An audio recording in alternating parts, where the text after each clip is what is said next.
नमस्कार सर।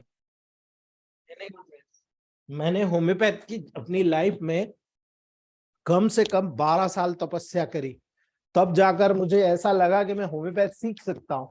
लेकिन एक झटके ने मुझे तोड़ दिया कि नहीं यार, कैंसर का तो इलाज हो ही नहीं रहा। तब मुझे समझ में आया कि इलेक्ट्रोहोम्योपैथ से बेटर कुछ नहीं। तब मैंने ये पूरा ध्यान कॉन्सेंट्रेट करा, और इसीलिए मैं कहता हूँ, मैं 27 साल ही हुए मुझे प्रैक्टिस करते हुए। मैं यही कहता हूँ 27 साल, ये 27वां साल चल रहा है और कंटिन्यू मैं वर्क कर रहा हूँ। कहीं ना कहीं बहुत सारी चीजें छोड़ता जाता हूँ, करता जाता हूँ। अभी जब मुझे फुर्सत मिलेगा क्लास के बाद में, आपको मैं रोजाना एक एक फार्मूला डालूंगा, आप प्रूफ कीजिए उसको। ठीक है, ये फार्मूले हमारे लेवल पर हम लोग, डॉक्टर संतोष पाटीदार का जो ग्रुप है, संतोष जी ने उसी फार्मूलों के बिहाफ पर अपनी फार्मेसी डाली है। और मैं आपको जितने भी कसराल सेमिनार में आने वाले हैं, मैं आप लोगों को उनको उनसे रिक्वेस्ट किया हूं मैं कि आप कुछ पेटेंट्स बना के उन लोगों को दें, सारे डॉक्टर को दें, और उन्होंने स्वीकार कर लिया है। आपको बताऊंगा पेटेंट प्रोडक्ट कैसे बनते हैं। आप ही लोगों के द्वारा प्रूवन फार्मूलेज है, लेकिन उसमें भी ऑथेंटिसिटी होना चाहिए। ऑथेंटिसिटी होना चाहिए, एक भी ड्रॉप इधर के उधर नहीं जाती है। फार्मुलेशन इस तरह से किया जाता है। ठीक है, तो वो आपको जब रिजल्ट आएगा, अभी ओबेसिट्रॉन लॉन्च हो रहा है दोस्तों, और मैं आपको सबसे बड़ी बात बता दूं, कसराज सेमिनार में ओबेसिट्रॉन लॉन्च होगा जिसकी प्राइस है 1200 रुपए। याद रखिएगा, 1200 रुपए रखा गया है ओबेसिट्रॉन का प्राइस। 450 ml का है, 1 महीने का। आप क्वालिटी देखिएगा उसका दोस्तों।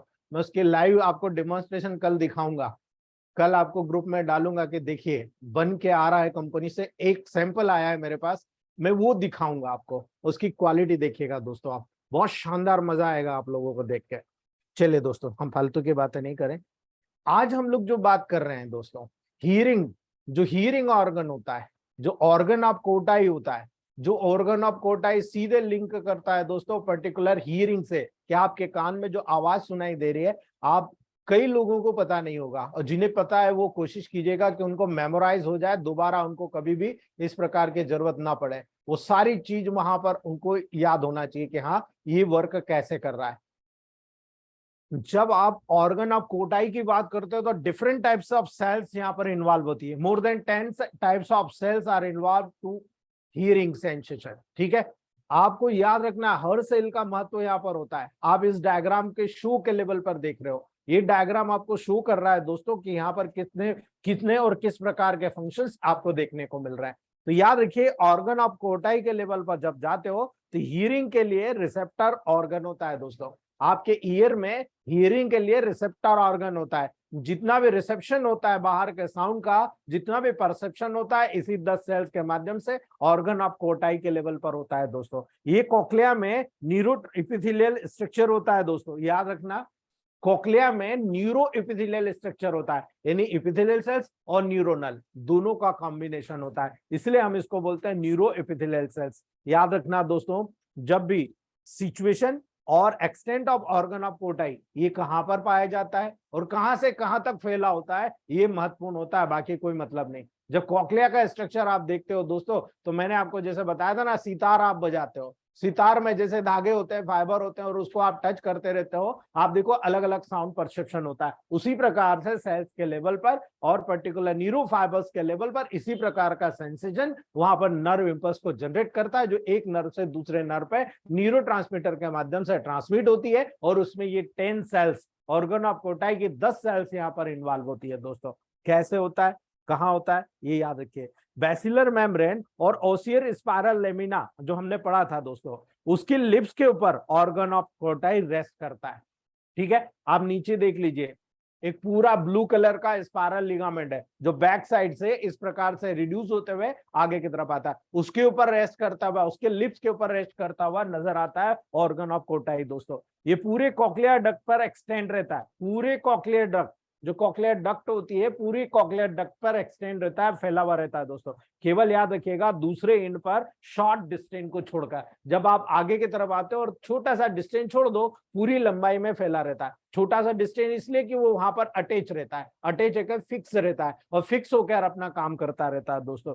यहाँ पर ऑर्गन ऑफ कोटाई की रूप आपको याद रखना है, जिलेटिनस टेक्टोरियल मेम्ब्रेन के द्वारा फॉर्म्ड होती है। जब आप ऊपर ग्रीन कलर का देख रहा हो फाइबर नुमा, ठीक है, इसको बोलते हैं टेक्टोरियल मेम्ब्रेन, ये उसके फर्श का निर्माण करती है, सॉरी उसकी छत का निर्माण करती है, रूफ का निर्माण करती है। याद रखना दोस्तों, नीचे आपने देखा स्पाइरल लिगामेंट का लिप्स है और ऊपर आपने देखा टेक्टोरल मेम्ब्रेन है दोस्तों, और जो आपकी ऑर्गन ऑफ कोटाई की डक्ट होती है उसी के ऊपर ये रेस्ट करता है, और वहां पर सारी मेम्ब्रेन जो होती है पर्टिकुलर, ऊपर आपको रूफ में आपको टेक्टोरियल मेम्ब्रेन और नीचे आपको जो 10 प्रकार के सेल्स होती है, इनका कॉम्बिनेशन होते हैं, और बाहर से अंदर की तरफ या अंदर से बाहर की तरफ इनके फंक्शंस होते हैं। उसी के अकॉर्डिंग ये सारी सेल वन बाय वन वहां पर अपना वर्क अदा करती है कि मुझे ये काम दिया गया मैं ये करूंगी, मुझे ये काम दिया गया मैं ये करूंगी, और उसी प्रकार से पूरा सेंसेशन आपको देखने को मिलता है दोस्तों।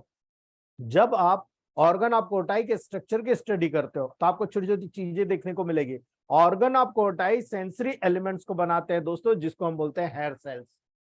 माइंड फिक्स कर लीजिएगा, जहां पर ऑर्गन ऑफ कोटाई जो होते हैं सेंसरी एलिमेंट्स को बनाते हैं, जिसको हम हेयर सेल्स कहते हैं दोस्तों। और बहुत सारी यहाँ पर सपोर्टिंग सेल्स, ठीक है, बहुत सारी सपोर्टिंग सेल्स कहते हैं, उनके द्वारा यहाँ पर सपोर्ट होता है। यानी ऑर्गन ऑफ कोटाई की सभी सेल्स एक ऑर्डर में अरेंज रहती है, एक लेयर में, एक ऑर्डर में अरेंज रहती है दोस्तों, जो सेंटर से कोक्लिया के पेरिफेरी के टूवर्ड्स होती है। यानी ईयर के सेंटर से कोक्लिया के पेरिफेरी तक, बाहर तक, वहां पर आपको देखने को मिलेगी दोस्तों। इसीलिए ऑर्गन ऑफ कोटाई की जो सेल्स होती है, जब आप देखते हो तो एक एक करके आप देख सकते हो। सबसे पहले आती है बॉर्डल सेल्स, ठीक है, दूसरी उसी के पास में होती है इनर हेयर सेल्स, ठीक है, तीसरी वहां पर होती है दोस्तों इनर फेलेंजियल सेल्स, ठीक है, चौथी जो सेल्स नजर आती है वो इनर पिलर सेल्स, जो पिलर के रूप में होती है और उसको मजबूती के साथ कनेक्ट करके रखती है। ये आउटर पिलर सेल्स, बाहर की तरफ की पिलर सेल्स होती है दोस्तों। आउटर फेलेंजियल सेल्स, जो इनर होगी तो आउटर भी होगी दोस्तों। Outer hair cells, inner cells थी हेयर सेल, आउटर इनर आपके पर्टिकुलर वहां पर हेयर सेल्स भी होगी दोस्तों। इसीलिए आपको ये छोटी छोटी टिप्स से याद रखना है। सेल्स ऑफ हेंसन होती है, सेल्स ऑफ क्लॉडियस होती है, टेक्टोरियल मेम्ब्रेन और लेमाइना रेटिकुलरिस भी इसमें इन्वॉल्व होता है दोस्तों, जो यहाँ पर पूरा फंक्शन करता है। यानी टोटल 10 पार्ट्स होते हैं जो ऑर्गन ऑफ कोटाई को निर्धारित करते हैं, उसको बनाते हैं। अगर आप 10 पार्ट्स में से इनमें से एक एक का प्रोटोकॉल आपको बता रहा हूं मैं दोस्तों, एक एक लेवल पर जाइएगा, स्टडी करिएगा, आपको समझ में आ जाएगा कि यहाँ पर किस प्रोटोकॉल का काम है।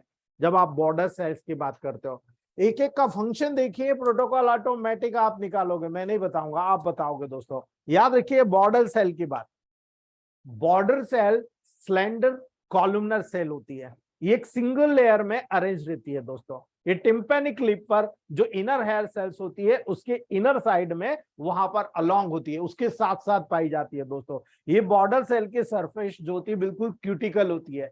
अब क्यूटिकल होती है तो दोस्तों मुझे केवल इतना सा बता दीजिए कि इनकी बॉर्डर सेल की सरफेस बिल्कुल क्यूटिकल होती है। अब क्यूटिकल किसको बोलते हैं? स्किन को बोलते हैं। स्किन पर किन दो मेडिसिन का फंक्शन सबसे एडवांटेज नजर आएगा दोस्तों? जहां पर मसल्स भी और नर्व भी दोनों का लेवल पर नजर आ रहा है। आपको सिंपल सा बोलेंगे कि साहब S5C5 का सीधा नजर क्यूटिकल के लेवल पर होता है, सुपरफिशियल लेयर पर होता है। तो बॉर्डर सेल पर क्यूटिकल का रिजल्ट याद रख लेना आप इस बात को। जब भी ऑर्गन ऑफ कोटाई में किसी प्रकार की इन्फ्लामेशन होती है तो सबसे पहला प्रोटोकॉल निर्धारित होता है S5C5, क्योंकि ये क्यूटिकल लेयर से अंदर की तरफ जो इन्फेक्शन होगा इसमें फ्लूइड कंटेंट भी होगा, और फ्लूइड कंटेंट के लेवल पर, साउंड की वेव्स के लेवल पर, हेयर सेल के लेवल पर आपको सबसे ज्यादा वहां पर फंक्शंस नजर आएंगे। इसलिए ये दो मेडिसिन होती है S5C5 डायरेक्टली लिंक करती है दोस्तों, याद कर लीजिएगा। दूसरी बात, इनर हेयर सेल की बात कीजिए आप। जब आप इनर हेयर सेल पर जाएंगे तो हेयर सेल, जब इनर हेयर सेल की बात होगी बिल्कुल फ्लास्क शेप होती है, आप उसको देख सकते हो दोस्तों, बिल्कुल फ्लास्क शेप होगी, और ये आउटर हेयर सेल की तुलना में बहुत ही ज्यादा दोस्तों बॉर्डर लिए होती है, ठीक है। जो आउटर सेल होती है ना वो बहुत छोटी छोटी होती है, लंबी लंबी होती है, लेकिन इनर सेल्स होती है बहुत ज्यादा क्यूटिकल होती है दोस्तों। अर्थात इनर हेयर सेल्स एक सिंगल रो में अरेंज रहती है, सिंगल रो होती है, जबकि आउटर सेल देखोगे बहुत सारी रो में अरेंज होती है दोस्तों, ठीक है। इसीलिए याद रखिएगा केवल एक एपिथेलियल लेयर की अपर पार्ट में ऑक्यूपाई होती है। याद रखना केवल एक एपिथेलियल लेयर की अपर पार्ट में ओरिफाई होती है दोस्तों, ऑक्यूपाई होती है। यानी प्रत्येक सेल की rounded base adjacent supporting cell पर रेस्ट करती रहती है। यानी इसका जो मेन बेस होता है नीचे के साइड होता है, अपेक्स ऊपर के साइड होता है, जिसे हम इनर फेलेंजियल सेल्स कहते हैं दोस्तों। उस इनर फेलेंजियल सेल्स के लेवल पर ये रेस्ट करती रहती है। याद रखिएगा दोस्तों, जब आप यहां पर इनर हेयर सेल्स के सरफेस पर देखोगे एक क्यूटिकुलर, फिर आ गया क्यूटिकुलर प्लेट पाई जाती है, और कुछ संख्या में छोटे छोटे शॉर्ट स्टीप हेयर पाए जाते हैं जिसको हम स्टेरोसीलिया कहते हैं। पॉइंट को नोट कीजिएगा आप दोस्तों, इस छोटे छोटे हेयर को स्टेरोसीलिया कहते हैं, जो स्टेरोसीलिया यहाँ पर मूवमेंट क्रिएट करता है प्रत्येक हेयर सेल में। याद रखिएगा, जो इनर आपकी फेलेंजियल सेल्स के ऊपर वहां पर आपको इनर हेयर सेल नजर आ रही है, उसमें बहुत सारे हेयर सेल्स पाए गए जिसको आप स्टेरोसीलिया कह रहे हैं, और प्रत्येक हेयर सेल में लगभग 100 स्टेरोसीलिया होते हैं दोस्तों, 100। इसीलिए एक उसमें से लॉन्गर स्टेरोसीलिया होता है, इसे हम काइनोसीलियम कहते हैं। याद रखना, एक लंबा होगा जिसको आपको काइनोसीलियम कहना है। ये स्टेरोसीलिया टेक्टोरल मेंबर के साथ, जितनी भी टेक्टोरल मेम्ब्रेन ऊपर की जो कवरिंग है रूफ, उनके सबके साथ कनेक्ट होता है दोस्तों। और ये क्यों कनेक्ट रहता है, इसका बहुत बड़ा एडवांटेज मिलता है दोस्तों। इनर हेयर सेल और आउटर हेयर सेल आपस में मिलकर दोस्तों रिसेप्टर सेल्स को फॉर्म करती है। पॉइंट को नोट कर लीजिएगा, इनर की तरफ आपका इनर सेल और आउटर मतलब बाहर की तरफ हेयर सेल, ये दोनों हेयर सेल्स वहां पर जो रिसेप्टर को फॉर्म करने का काम करती है। इसीलिए sensory nerve fibre hair cells के अराउंड डिस्ट्रीब्यूटेड होता है। पॉइंट को नोट कर लेना, sensory nerve fibre hair cell के अराउंड डिस्ट्रीब्यूटेड होते हैं, और बहुत इनर सेल, दोनों इनर सेल्स और आउटर हेयर सेल में अफरेंट और इफरेंट नर्व फाइबर पाए जाते हैं। पॉइंट को नोट कर लेना, अफरेंट और इफरेंट नर्व फाइबर पाए जाते हैं। अब प्रोटोकॉल क्या आपको क्लियर हो जाना चाहिए दोस्तों, इनर हेयर सेल के लेवल पर एफरेंट और इफरेंट दोनों नर्व फाइबर पाए जाते हैं। यानी यहां पर अगर किसी को सेंसेशन में प्रॉब्लम आ रही तो मेडिसिन क्या, इसीलिए कह रहा हूं आपका नॉलेज दूसरों से डिफरेंस होगा दोस्तों, क्योंकि यहां पर एफरेंट चैनल में अगर प्रॉब्लम आ रही तो S3C3, यदि इफरेंट चैनल में प्रॉब्लम आ रही तो S5C5।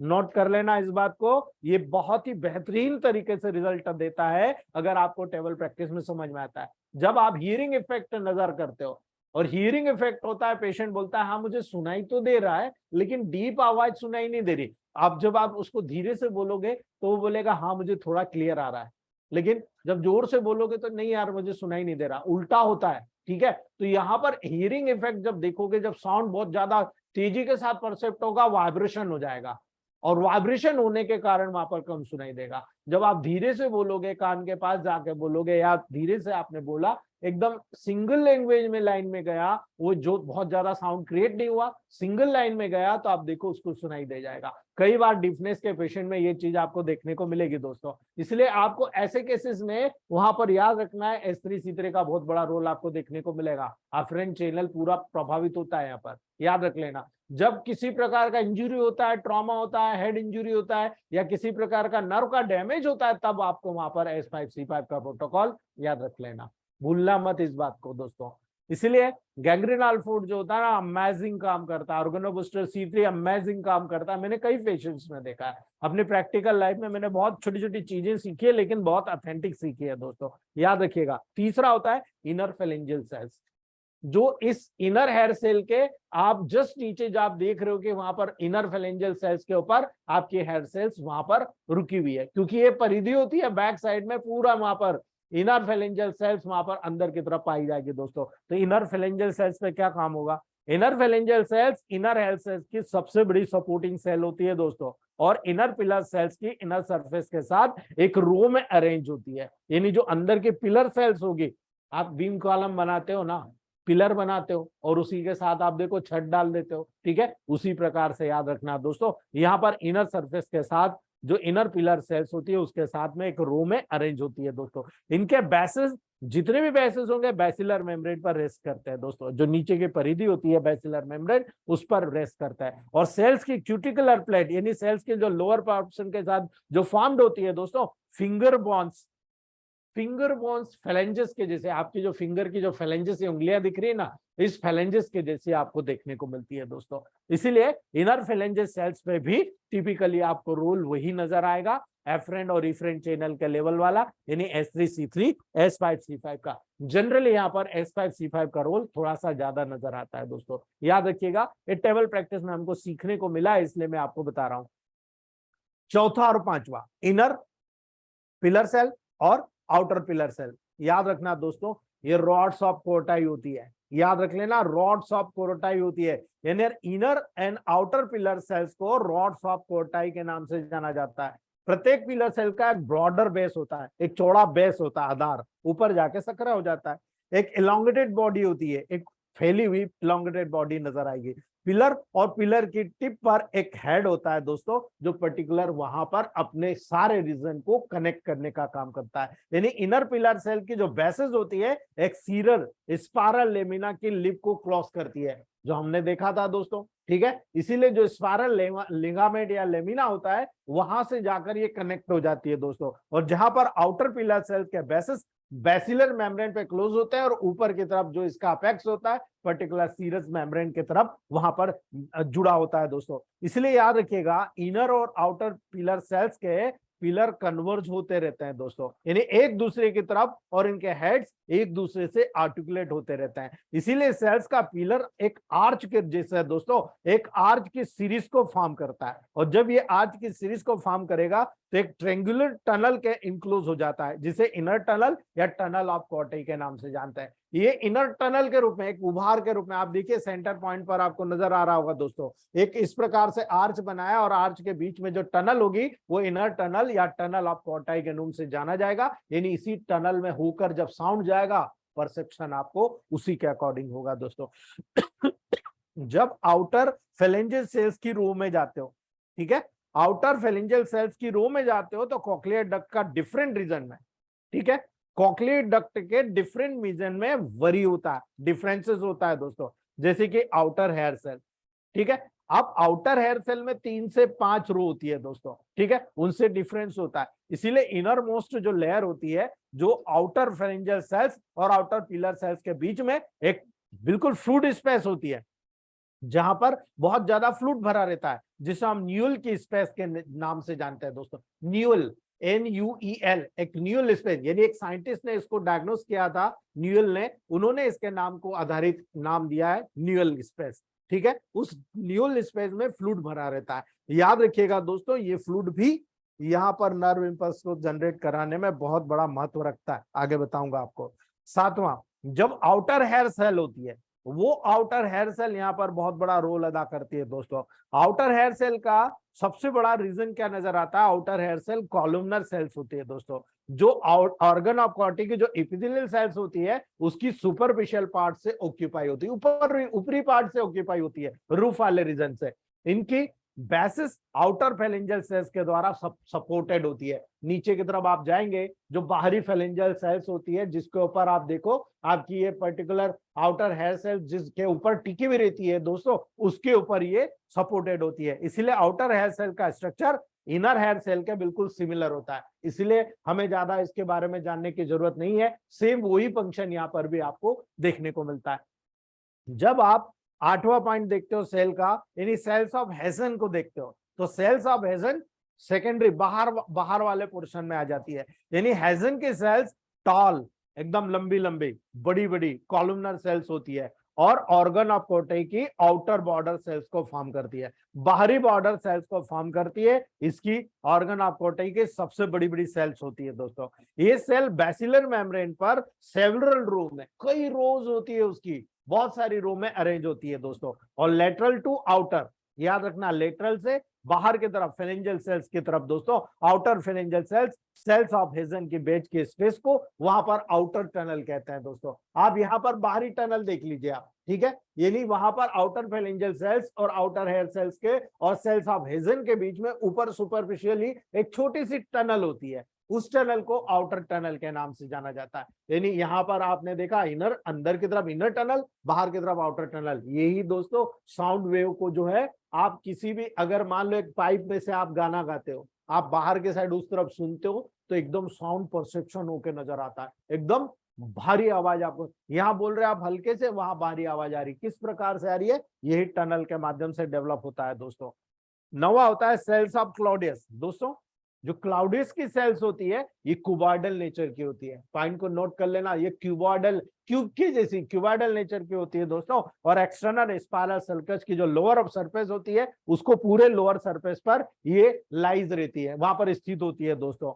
जितने भी यहाँ पर सर्टेन एरियाज होते हैं उसमें सेल का ग्रुप्स होता है जो क्लॉडियस और बैसिलर मेम्ब्रेन के सेल्स के रूप में जाना जाता है दोस्तों, और उनके बीच में टिपिकली प्रेजेंट रहता है। इस सेल्स को हम दोस्तों बॉयदर सेल्स कहते हैं। याद रखना, इस सेल्स को हम बॉयदर सेल्स, ये जिन जिन साइंटिस्ट ने जिस जिस सेल्स का डायग्नोस किया उनको पहचाना, डिफरेंशिएट किया, उन्हीं के नाम से इनको नाम दिया गया है। बॉयदर सेल्स के नाम से इसको जाना जाता है।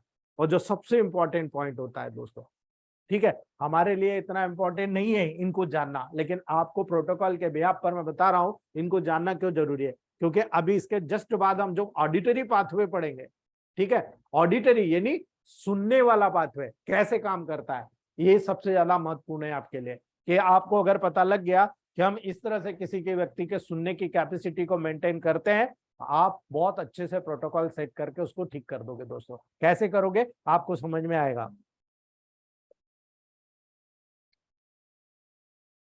जब आप टेक्टोरियल मेम्ब्रेन, 10वीं जो टेक्टोरियल मेम्ब्रेन है या लेमिना रेटिकुलरिस की बात करते हैं दोस्तों, जो सबसे सुपरफिशियल रूप पे होती है, टेक्टोरियल मेम्ब्रेन वेस्टिबुलर लिप से हैंसन के सेल से वहां पर लेबल के रूप में जुड़ी होती है दोस्तों, वहां तक एक्सटेंडेड होती है। ये ऑर्गन ऑफ कॉर्टिकल रूप को फॉर्म करता, हमने पहले ही देख लिया था। ये हेयर सेल के प्रोसेसेस के साथ कांटेक्ट में रहता है, हेयर सेल की जो प्रोसेसेस होती है उसके साथ लगातार कांटेक्ट में रहता है दोस्तों। और ये माना जाता है हेयर सेल की प्रोसेस टेक्टोरियल मेम्ब्रेन के मूवमेंट के द्वारा स्टिमुलेट होती है। जो टेक्टोरियल मूवमेंट वहां पर जब वाइब्रेशन करेगी, मूवमेंट करेगी, उसी के अनुसार दोस्तों ये वहां पर स्टिमुलेटेड होगी। और जब ये स्टिमुलेटेड होगी तो इंडोलिम्फ में वाइब्रेशन के रिलेशन में होगी। जो इंडोलिम्फ होगा अंदर का वो वाइब्रेट करेगा, और जब वाइब्रेट करेगा तो उस इंडोलिम्फ पे, उस फ्लूइड के वाइब्रेशन के माध्यम से ये वहां पर हेयर सेल्स के लेवल पर अपना फंक्शन क्रिएट करेगी। यानी सभी सपोर्टिंग सेल्स की क्यूटिलिकल प्लेट कलेक्टिवली एक रेटिकुलर मेम्ब्रेन को फॉर्म करता है। यानी जितनी भी 10 के 10 सेल्स बताइए आपस में मिलकर एक मेम्ब्रेन के लेवल पर दोस्तों रेटिकुलर मेम्ब्रेन को फॉर्म करेगा, जिसे लेमाइना रेटिकुलरिस के जैसे समझते हैं हम। यानी इसको लेमाइना रेटिकुलरिस के नाम से जाना जाता है। ये ऑर्गन ऑफ कोर्टाई को कंप्लीटली कवर करती है। पॉइंट को नोट कर लीजिएगा, ये ऑर्गन ऑफ कोर्टाई को कंप्लीटली कवर करती है और ये मोज़ेक के जैसे दिखती है दोस्तों, सिंपल सा मोज़ेक के जैसे दिखती है। और इसमें होल्स की एक रो होती है, इसके माध्यम से हेयर सेल्स के जितने भी हेड्स होते हैं उसके अंदर इंसर्टेड होते हैं दोस्तों। और उसी के अनुसार जितना भी साउंड का परसेप्शन होता है, कम ज्यादा भारी हल्का किसा भी, वो इसी टनल में से, इसी पोर्स के माध्यम से निकलने के वजह से साउंड का परसेप्शन आपको सुनाई देता है। लेकिन हमारा महत्व यहाँ पर इन चीजों को समझने का नहीं, ये केवल मैंने आपको इसलिए बताया कि आपको पता होना चाहिए कि ऑर्गन ऑफ कोर्टाई में 10 प्रकार के सेल्स होती है ईयर में। अब कौन सी सेल का फंक्शन क्या है, प्रोटोकॉल कैसे डिसाइड किया, हमने सब देखा दोस्तों। ऑडिटरी रिसेप्टर यहाँ पर महत्वपूर्ण है, ऑडिटरी पाथवे यहाँ पर महत्वपूर्ण है। जो हम शुरू करते हैं दोस्तों, बोथ इनर सेल और आउटर सेल जो ऑर्गन ऑफ कोर्टाई में प्रेजेंट रहते हैं दोस्तों, ऑडिटरी सेंसेशन के रिसेप्टर सेल्स को फॉर्म करता है। याद रख लेना, इतना बताने का मकसद यही है, जो इनर सेल्स और आउटर सेल्स होती है वो यहाँ पर हियरिंग के जितने रिसेप्टर्स होते हैं ऑडिटरी पाथवे के लेवल पर, उनको फॉर्म करने का काम करते हैं। इसलिए ये सेल्स बहुत महत्वपूर्ण हो जाती है। अब जब ये सेल महत्वपूर्ण होती है तो आपको याद रखना है कि भाई चलो ठीक है, हमने स्ट्रक्चर पढ़ लिया, अब ये बताओ कि फंक्शन कैसे जनरेट होता है। तो यहाँ पर जो ऑडिटरी पाथवे का जो फंक्शन होता है बहुत ही लंबा, लॉन्ग वे में आपको जनरेट होते हुए नजर आएगा। यानी ऑडिटरी पाथवे के फाइबर आप जब देख रहे हो, cochlear division of vestibulo cochlear nerve, याद रखना, cochlear division of vestibulo cochlear nerve यानी एट क्रेनियल नर्व, जिसको हम बोलते हैं वेस्टिबुलो कॉक्लियर नर्व, उसके माध्यम से जनरेट होता है, उसके माध्यम से, उसके थ्रू पास होता है दोस्तों। यानी ऑडिटरी पाथवे का जो मेजर पार्ट होता है मेडुला ऑब्लोंगेटा, मिड ब्रेन और थैलेमिक रीजन में स्थित होता है। पॉइंट को नोट कर लीजिएगा, ठीक है। मेडुला ऑब्लोंगेटा मतलब पीछे वाला छोटा मज्जक जिसको बोलते हैं ना, medulla oblongata, medulla oblongata, mid brain और स्पेशली थैलेमिक रीजन में स्थित होता है। भाई थैलेमस में क्यों स्थित होता है?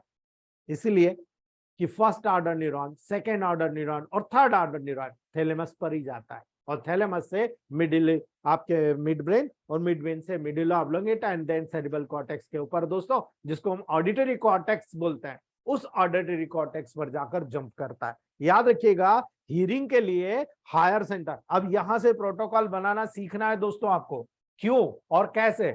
याद रखिएगा, यहां पर हियरिंग के लिए जो हायर सेंटर होते हैं वो सेरिब्रल कॉर्टेक्स के टेम्पोरल लोब में होता है दोस्तों। ये जो हमारा सेरिब्रल कॉर्टेक्स है, इसका जो टेम्पोरल लोब होता है, इस टेम्पोरल लोब में आपको देखने को मिलेगा, ये आईज के और कान के बीच में से जो पर्टिकुलर ये जा रहा है, ये पोर्शन यहां से इस प्रकार से जाता है और टेम्पोरल रीजन में आपको नजर आएगा दोस्तों। ये पॉइंट्स क्लियर इंडिकेशन 45 पॉइंट्स के लेवल पर आपको हो चुके होंगे, क्रेनियल नर्व के चैप्टर में मैं आपको सीएनएस में बता चुका हूं दोस्तों। तो हियरिंग के हायर सेंटर सेरिब्रल कॉर्टेक्स के टेम्पोरल लोब में यहाँ पर प्रेजेंट होता है दोस्तों। यहाँ पर ऑडिटरी पाथवे के फाइबर फाइनली टर्मिनेट होते हैं, कान के पीछे, कान के आगे। याद रखना, दो पोर्शन, आरी बी का रोल समझाने वाला हूं, आपको खुद समझना है कि आरी का रोल कहां होगा, बी का रोल कहां होगा दोस्तों। याद रखिएगा, ऑडिटरी पाथवे के फाइबर फाइनली टर्मिनेट होते हैं वहां पर, यानी फाइबर दोनों क्रॉस्ड में, अनक्रॉस्ड में, दोनों लेवल पर होते हैं। इसलिए प्रत्येक कॉक्लिया दोनों साइड पर, दोनों कॉर्टेक्स में रिस्पेक्टिव दोस्तों रिप्रेजेंट रहता है, यानी दोनों साइड। भाई दो ईयर है, अब दो ईयर है तो राइट और लेफ्ट दोनों साइड यहाँ पर इस प्रकार से पूरा आगे और पीछे जो उसके पर्टिकुलर नर्व एंडिंग्स होती है, वो नर्व एंडिंग्स दोस्तों डायरेक्टली आपको वहां पर मर्ज होती हुई नजर आएगी, उस पर कनेक्ट होती हुई नजर आएगी। इसलिए आपको प्रत्येक कॉक्लिया दोनों साइड पर कॉर्टेक्स में रिप्रेजेंटेड होते हुए नजर आते हैं। इसलिए आप कान के दोनों पर्दों से दोस्तों, दोनों ईयर से ऑर्गन आप कॉर्टेक्स के लेवल पर हियरिंग करते हो। आप देखते हो, ऐसा नहीं कि दोनों कान एक साथ बैठ गए, कई बार एक का कान एक साइड का बैठता है, दूसरे साइड से उसको सुनाई देता है। कई बार ऐसा होता है दोनों कान कम सुनाई देता है, दोनों कान से। कई बार ऐसा होता है दोनों कान बहरे हो जाते हैं, ठीक है। यानी सिंपली बात करें, डीफनेस की कंडीशन डिपेंड करती है कि नर्व का कौन सा रूट अफेक्टेड हुआ है। आप यहाँ पर पॉइंट में देख सकते हो, एक साथ तीन तीन ब्रांचेस जा रही है, ठीक है, और तीन तीन ब्रांचेस जा रही है, तो आपको छोटी छोटी चीजें यहाँ पर बताने वाला हूं, उन छोटी छोटी का महत्व समझिएगा। सबसे पहले आप यहाँ पर देखिए कि आपने कॉक्लिया में देखा दोनों साइड यहाँ पर नर्व का एट्थ क्रेनियल नर्व, यानी आपको याद रखना है वेस्टिबुलो कॉक्लियर नर्व, याद रख लेना, एट्थ क्रेनियल नर्व यानी वेस्टिबुलो कॉक्लियर नर्व का लेवल यहाँ पर नजर आया। जब आप रिसेप्टर की बात करते हो दोस्तों, तो ये रिसेप्टर जो होता है बेसिक साइंस होता है। रिसेप्टर ऑर्गन और कोर्टाई में हेयर सेल्स, याद रख लेना, ऑर्गन ऑफ कोर्टाई में हेयर सेल्स ऑडिटरी सेंसेशन के रिसेप्टर होते हैं दोस्तों, ठीक है। ये ऑडिटरी सेंसेशन के रिसेप्टर होते हैं, और हेयर सेल्स टिपिकली दो प्रकार की होती है दोस्तों, टिपिकली दो प्रकार की होती है, आउटर हेयर सेल्स और इनर हेयर सेल्स। हमने देखा दोस्तों, सभी हेयर सेल्स अफरेंट और इफरेंट, याद रखना, एफरेंट और इफरेंट नर्व फाइबर के द्वारा इनर्वेटेड होती है, यानी इनमें हर सेल्स में एफरेंट और इफरेंट दोनों सप्लाई होती है। पॉइंट को नोट कर लेना मेरी बात को, एफरेंट और इफरेंट यानी सेंसरी और मोटर सप्लाई दोनों यहां पर मौजूद होती है। ऑडिटरी नर्व से हेयर सेल से अफरेंट नर्व फाइबर आते हैं, पॉइंट को नोट कर लेना आप, ऑडिटरी नर्व से हेयर सेल से एफरेंट नर्व फाइबर आते हैं, यानी हेयर सेल से ऑर्डिनरी नर्व के लेवल पर हेयर जो पर्टिकुलर वहां पर आपको सप्लाई नजर आ रही है, वो कौन सी, सेंसरी सप्लाई नजर आ रही है। अगर सेंसेशन वाली रिसेप्टर के लेवल पर नजर आ रही है, और अगर आपको रिसेप्टर में प्रॉब्लम नजर आ रही है, तो आपका प्रोटोकॉल क्या होना चाहिए, S5C5 या S3C3। Of course S3C3। ये प्रोटोकॉल ऐसे डिसाइड होता है कि यहाँ पर हेयर सेल्स के लेवल पर प्रॉब्लम है, आपकी जो particular vestibulo cochlear nerve eight cranial nerve है उसमें प्रॉब्लम है, तब आपको वहां पर डायरेक्ट लिंक नजर आना चाहिए। यहाँ साहब यहाँ पर जो है सेंसरी में प्रॉब्लम है, अगर सेंसरी में प्रॉब्लम है तो हमें पता होना चाहिए ऑर्गन्स के लेवल से लोकली जब ब्रेन की तरफ जा रही है, यहाँ पर ऑर्गन से निकलने वाली जो स्पाइरल गैंग्लियन है, उस स्पाइरल गैंग्लियन से जो फर्स्ट ऑर्डर निकला, जो कॉक्लियर नर्व से निकल रहा है, उस कॉक्लियर नर्व से निकलकर वो सेकंड ऑर्डर न्यूरॉन बनाया, सेकंड ऑर्डर न्यूरॉन से वो थर्ड ऑर्डर न्यूरॉन बनाया, और थर्ड ऑर्डर न्यूरॉन वहां पर जाकर थैलेमस में जाता है, और थैलेमस से मिड ब्रेन और मेडुला ऑब्लोंगेटा पे जाकर ऑडिटरी कॉर्टेक्स तक जाता है। अगर ऐसा है तो आपको याद रखना है, इस चार्ट में इस तरफ अगर कोई भी फंक्शन में डिफेक्ट आ रहा है, S3C3 का प्रोटोकॉल आपके वहां पर पर्टिकुलरली यूज होना चाहिए। यानी किसी को अगर डिफनेस की प्रॉब्लम आती है तो S5C3 नहीं दे सकते आप, S3C5 नहीं दे सकते अगर डैमेज का लेवल पर है। याद करिएगा इस प्रोटोकॉल को, 100% रिजल्ट आपको देखने को मिलने वाला है। लेकिन याद रखिएगा जब न्यूरोलॉजिकल डिफेक्ट हो रहा है तो आपको नेगेटिव में जाना पड़ेगा, और नेगेटिव में जाकर यहां पर अगर किसी प्रकार से ऊटूरिया से, किसी प्रकार हेड इंजुरी से या हीलिंग की जरूरत हो तो जी का, यदि ब्लड सर्कुलेशन में डिफेक्ट हो रहा है तो बी का। अगर आपको सर्कुलेशन में डिफेक्ट नजर आ रहा लेकिन आप डर रहे हो कि यार इंटरनल नहीं दे, कोई दिक्कत नहीं आ रही, एक्सटर्नल अप्लाई कर दो। इंटरनल आप GBW जो यूज करना आप यूज कर सकते हो, RE को एक्सटर्नल कर दो। कई बार ऐसा होता है कि स्वेलिंग हो जाती है और ब्लड सर्कुलेशन होता नहीं, आप बी को अप्लाई करा देते हो, ब्लड सर्कुलेशन बढ़ जाता है, आपका पेशेंट रिकवर होते हुए नजर आता है। दोस्तों ये डिपेंड करता है कॉजेस के ऊपर, आप कॉज को पकड़िए, कॉज को वहां पर पकड़ के उसके कान मरोड़िए, आप देखिए आपको रिजल्ट फास्ट मिलेगा। दोस्तों याद कर लेना, यहाँ पर हमेशा क्रॉसिंग होता है, राइट और लेफ्ट दोनों ईयर के सेंसेशन एक दूसरे के लेवल पर क्रॉसिंग होते हैं स्पाइनल कॉर्ड के लेवल पर, इसलिए आपको यहाँ पर दोस्तों क्लियरली नजर आना चाहिए। क्लियरली कैसे नजर आएगा देखिए आप, जब यहाँ पर आपको नजर आया कि हेयर सेल से एफरेंट नर्व फाइबर अराइज हो रहे हैं, तो आपको यहाँ पर ये भी देखना है फर्स्ट ऑर्डर न्यूरॉन क्या हो रहा है, कहां से क्या जनरेट हो रहा है भाई। First order neuron auditory pathway के न्यूरॉन स्पाइरल गैंग्लियन की बाइपोलर सेल्स होती है दोस्तों, जहां से जनरेट होता है। ठीक है, स्पाइरल गैंग्लियन की बाइपोलर सेल से जनरेट होता है, जो कि कोक्लिया की जो मॉड्यूलस में देखा था हमने। ठीक है, कोक्लिया के मॉड्यूलस में सिचुएटेड होता है दोस्तों। अब जो कोक्लिया के मॉड्यूलस में सिचुएटेड रहेगा तो फंक्शन भी उसी के अकॉर्डिंग करेगा। यानी बाइपोलर सेल की जो पेरिफेरल शॉर्ट प्रोसेसेस होती है, बाइपोलर सेल की जो शॉर्ट प्रोसेसेस होती है जिसको डेंड्राइट्स कहते हैं, उन डेंड्राइट्स के यानी एफरेंट नर्व फाइबर के जैसे ऑर्गन ऑफ कोटाई की जो हेयर सेल्स होती है उसके अराउंड ये प्रॉपर्ली डिस्ट्रीब्यूट होता है दोस्तों। ठीक है, और ये पेरिफेरल शॉर्ट प्रोसेस जो डेंड्राइट्स होती है एफरेंट नर्व फाइबर की ऑर्गन ऑफ कोटाई की जैसी वहां पर उसके अराउंड जब डिस्ट्रीब्यूटेड होगा तो उसके द्वारा जितने भी सेंसेशन आएगा सब दूर से वहां पर कोरिलेट होकर आएगा। इसीलिए इनकी लॉन्ग प्रोसेस जो एक्सॉन होती है ईयर को लीव कर जाती है, कान को छोड़ देती है। ठीक है, और कान को छोड़ेगी तो कहां जाएगी, कॉक्लियर नर्व फाइबर के जैसे और मेडुला ऑब्लोंगेटा में एंटर करेगी।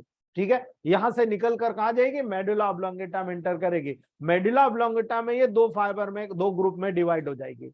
दो ग्रुप में डिवाइड होने के बाद ये मेडुला ऑब्लोंगेटा में सेम साइड की, उसी साइड की डॉर्सल कॉक्लियर न्यूक्लियस और वेंट्रल कॉक्लियर न्यूक्लियस पर एंड होती है। याद रख लेना, डार्सल कॉक्लियर न्यूक्लियस और वेंट्रल कॉक्लियर न्यूक्लियस के रूप में वहां पर जाकर सेम साइड, यानी राइट साइड से निकली तो राइट साइड में, लेफ्ट साइड से निकली तो लेफ्ट साइड में, सेम साइड में पर्टिकुलर दो पोर्शन में डिवाइड होकर डार्सल और वेंट्रल कॉक्लियर न्यूक्लियस में जाकर मर्ज हो जाती है, एंड हो जाती है दोस्तों।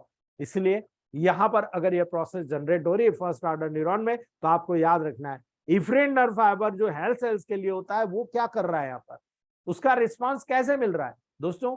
हेयर सेल्स के इफ्रेंट नर्व फाइबर यानी मोटर न्यूरॉन, याद रख लेना, हेयर सेल के efferent nerve fibre superior olivary nucleus, याद रख लेना, सुपीरियर ओलिवरी न्यूक्लियस से अराइज होता है। इस न्यूक्लियस से ये फाइबर हेयर सेल्स में पहुंचता है सेम साइड के। ठीक है, सेम साइड के कोक्लियर नर्व और वहां पर वेंट्रिकल और डॉर्सल जो कोक्लियर न्यूक्लियाई है उसकी माध्यम से, जिस माध्यम से सेंसरी गया उसी एरिया में, उसी के माध्यम से दोस्तों मोटर सप्लाई भी उसी के पैरेलल आपको देखने को मिलेगी। यानी आउटर हेयर सेल्स की efferent nerve fibre directly cell body पर टर्मिनेट हो जाती है।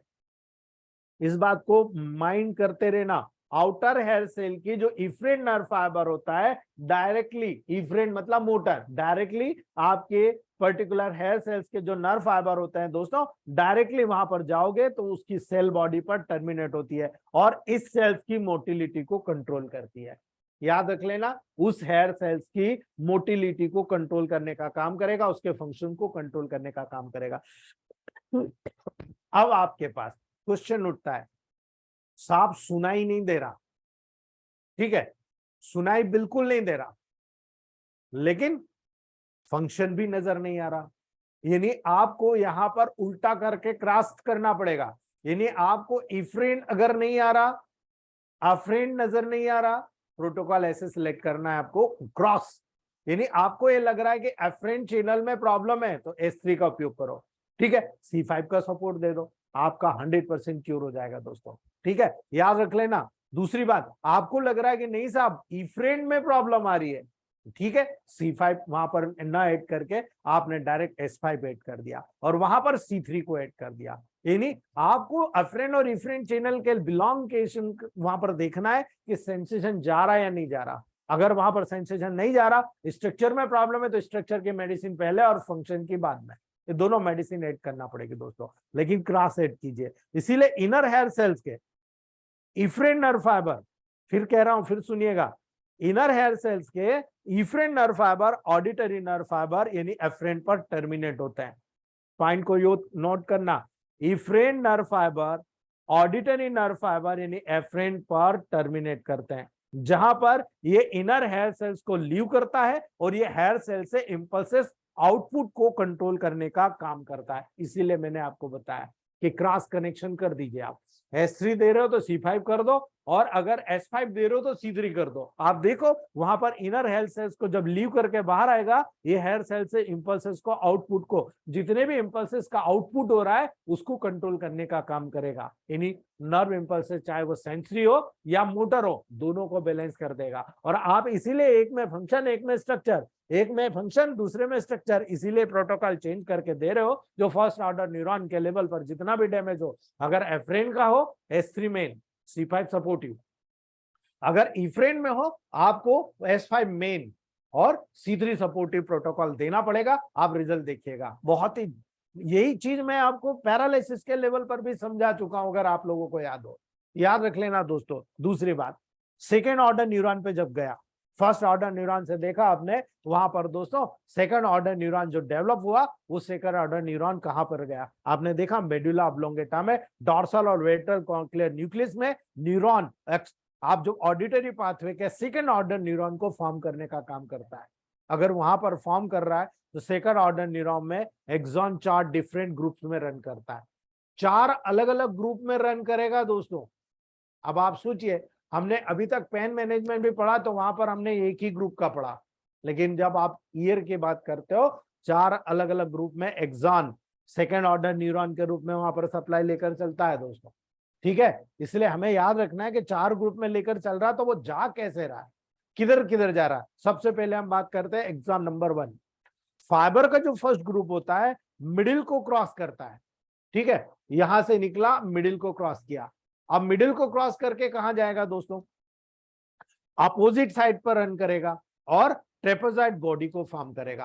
अपोजिट में रन करके ट्रेपेजॉइड बॉडी को दोस्तों फॉर्म करेगा, और ट्रेपेजॉइड बॉडी को फॉर्म करने के बाद में दोस्तों वहां से फाइबर सुपीरियर ओलिवरी न्यूक्लियस को जाता है, यानी सेम साइड के सुपीरियर ओलिवरी न्यूक्लियस को जाता है। यानी अगर लेफ्ट है राइट है तो पर्टिकुलर अब लेफ्ट की बात कर ले, एक साइड से समझे, यहाँ पर ये 4 है, ठीक है, यहां से निकला, इसने मिड लाइन को क्रॉस किया और मिड लाइन को क्रॉस कर एक ट्रेपेजॉइड बॉडी बनाया और ट्रेपेजॉइड बॉडी को बनाकर ऊपर निकल गया। याद रखिएगा दोस्तों, ये फर्स्ट ऑर्डर न्यूरॉन जो होता है, फर्स्ट जो ग्रुप होता है एक्सॉन का, वो यहाँ पर जनरेट करता है। जब दूसरा करेगा तो वो कैसे जाएगा, दूसरा फाइबर जो सेकंड ग्रुप को जनरेट करता है दोस्तों, वो भी ट्रेपेजॉइड बॉडी के लेवल पर जाएगा और ट्रेपेजॉइड बॉडी के वाया सेम साइड के सुपीरियर ओलिवरी न्यूक्लियस पर जाकर टर्मिनेट करेगा। वो भी ऐसे कैसा गया, ठीक है, दोनों एक साइड निकल गए। अब दूसरी बात, तीसरा, जो फाइबर का थर्ड ग्रुप होता है सेम साइड के लेटरल लेमिनिस्कस में रन करता है, वो लेटरल लेवल पर चला जाएगा दोस्तों, और लेटरल लेवल पर जाने के बाद में दोस्तों सेम साइड के लेटरल लेमिनस के न्यूक्लियस में जाकर टर्मिनेट करेगा, ठीक है, और लेटरल साइड में जाकर वहां पर जो न्यूक्लियस होता है उसमें टर्मिनेट कर देगा और वहां से अपना फंक्शन जनरेट करेगा। जो चौथे फाइबर होते हैं, फाइबर का जो फोर्थ ग्रुप होता है दोस्तों, वो रेटिकुलर फॉर्मेशन में रन करता है, प्योरली रेटिकुलर फॉर्मेशन कराएगा। और जब रेटिकुलर फॉर्मेशन कराएगा दोस्तों, तो ये मिड लाइन को क्रॉस करेगा और मिड लाइन को क्रॉस करके इंटरमीडिएट, यानी दोनों के बीच में इंटरमीडिएट ट्रेपेजॉइड फाइबर को फॉर्म करेगा और फाइनली अपोजिट साइड को लेटरल लेमिनस को न्यूक्लियस को फाइनली ज्वाइन करेगा। यानी ये मिडलाइन पे जाएगा, लेटरल लेमिनिस्कस में प्रॉपर्ली ट्रेपेजॉइड बॉडी को फॉर्म करेगा और वहां से लेटरल में जाकर लेटरल लेमिनस में जाकर टर्मिनेट हो जाएगा। यानी 2 फाइबर आपने देखा ट्रेपेजॉइड बॉडी बना रहे हैं और 2 लेटरल की तरफ जा रहे हैं, ठीक है। इसीलिए याद रखना ये स्पाइनल कॉर्ड में आ गए, अब स्पाइनल कॉर्ड से बाहर निकलेंगे, ठीक है। तो जब सेकंड ऑर्डर न्यूरॉन वहां पर स्पाइनल कॉर्ड से बाहर आ रहे हैं, तब आपको याद रखना है जब लेटरल लेमिनिस्कस में जाएगा तो न्यूक्लियस ऑफ लेटरल लेमिनिस्कस के रूप में वहां पर फॉर्म करेगा। जब ये आगे जाएगा तो याद रखना थर्ड ऑर्डर न्यूरॉन जितनी भी medial geniculate body of thalamus होता है वहां पर जाकर थर्ड ऑर्डर न्यूरॉन जंप करता है, एंड होता है। याद रखना दोस्तों, तो थर्ड ऑर्डर न्यूरॉन यहां पर हमने देखा, second order neuron. First order neuron आपके गया स्पाइनल कॉर्ड पे, second order neuron spinal cord से निकला, दो ट्रेपेजियस बॉडी के लेवल पर गया, दो लेटरल लेमिनिस्कस के लेवल पर गया, और वहां से जब बाहर निकला लेटरल लेमिनिस्कस के माध्यम से सेकंड ऑर्डर न्यूरॉन वहां पर कंप्लीट होकर थर्ड ऑर्डर न्यूरॉन को जनरेट करता है। जो थर्ड ऑर्डर न्यूरॉन होता है दोस्तों सुपीरियर ओलिवरी न्यूक्लियस में जाता है, ठीक है, सुपीरियर ओलिवरी न्यूक्लियस में और लेटरल लेमिनस के न्यूक्लियस में होता है दोस्तों। सुपीरियर ओलिवरी न्यूक्लियस और लेटरल लेमिनस के जो न्यूक्लियस होता है वहां से रन करता है। और थर्ड ऑर्डर न्यूरॉन के फाइबर मीडियल जेनिकुलेट बॉडी के थ्रू, दोस्तों याद रखना इसके जो फाइबर होंगे मीडियल जेनिकुलेट बॉडी में जाकर एंड होते हैं, याद रखना वहां पर जाकर टर्मिनेट हो जाते हैं।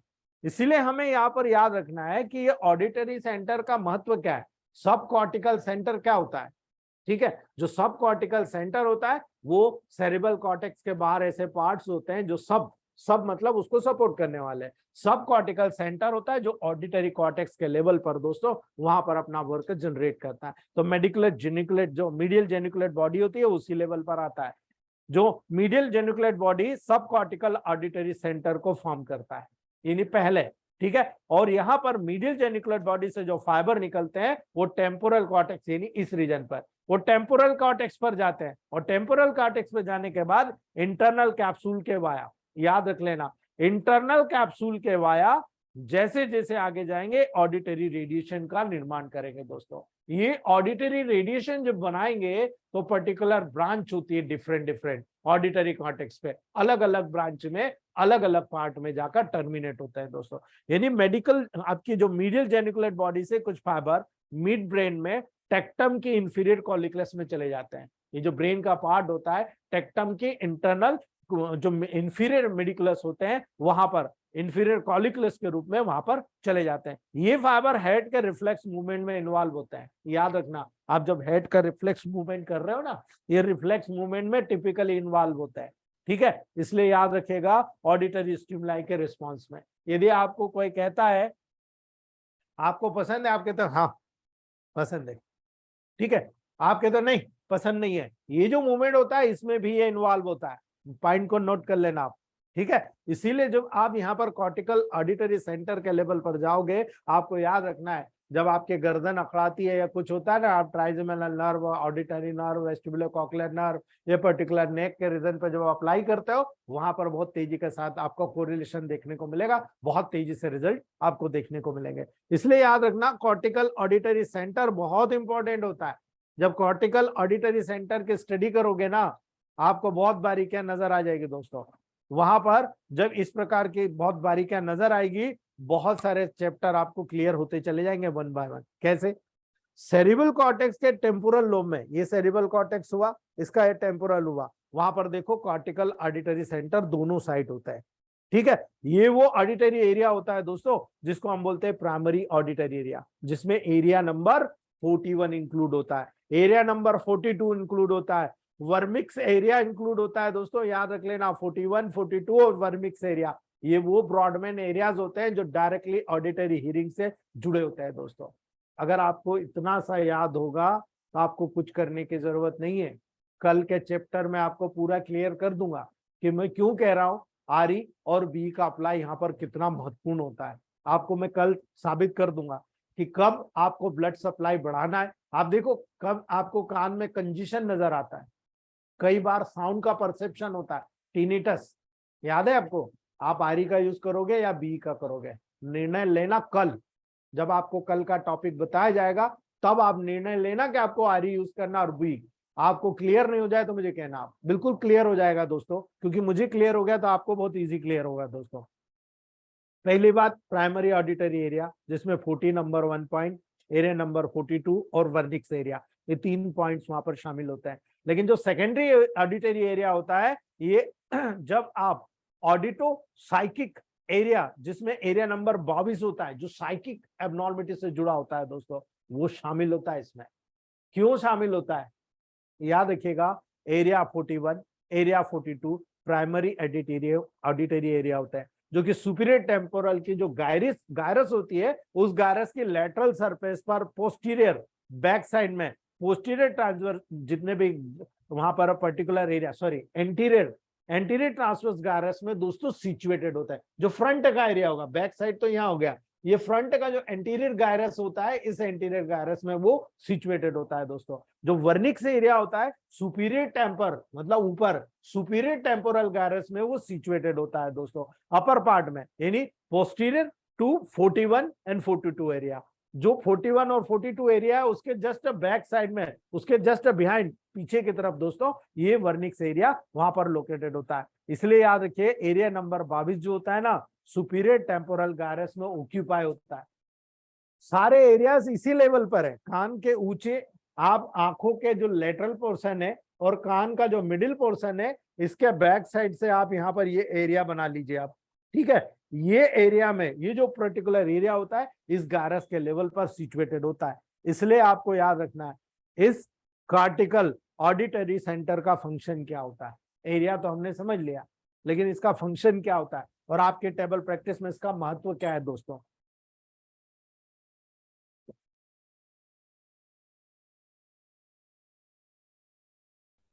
ये जो कॉर्टिकल ऑडिटरी सेंटर के जो फंक्शन होते हैं दोस्तों, ये cortical auditory centre auditory impulses को परसेप्शन के साथ कंसर्न रहता है।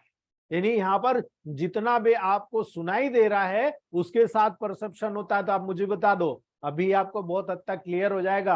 अगर ये वहां पर परसेप्शन के साथ जुड़ा हुआ है, आपको क्या करना है, आर अप्लाई करना है या बी करना है। आगे देखिए, पिच की एनालिसिस करिए आप। आपको पिच जो सुनाई दे रही है कम सुनाई दे रही है या ज्यादा सुनाई दे रही है, ठीक है।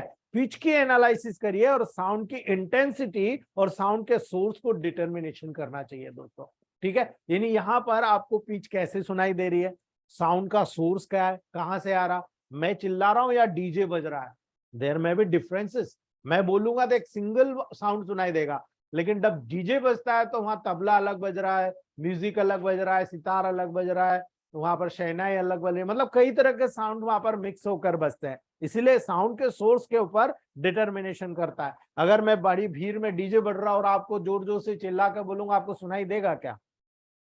नहीं सुनाई देगा आपको, ठीक है। इसीलिए आप कहोगे यार आवाज नहीं आ रही। कई बार मोबाइल में इमरजेंसी किसी को कॉल करना होता है, वो भीड़ में होता है, साउंड में होता है, आप करते हेलो लो मैं बाद में बात करता हूं, मैं, वो काट देगा क्योंकि उसको सुनाई ही नहीं दे रहा आपकी बात, ठीक है। ये परसेप्शन का सोर्स, पिच की एनालिसिस, साउंड की इंटेंसिटी, कितने भारी साउंड है, साउंड का सोर्स क्या है, उसका डिटर्मिनेशन कहां पर हो रहा है, ये सारी चीज आपको फंक्शन के रूप में इसी ऑडिटरी सेंटर के लेवल पर देखने को मिलता है।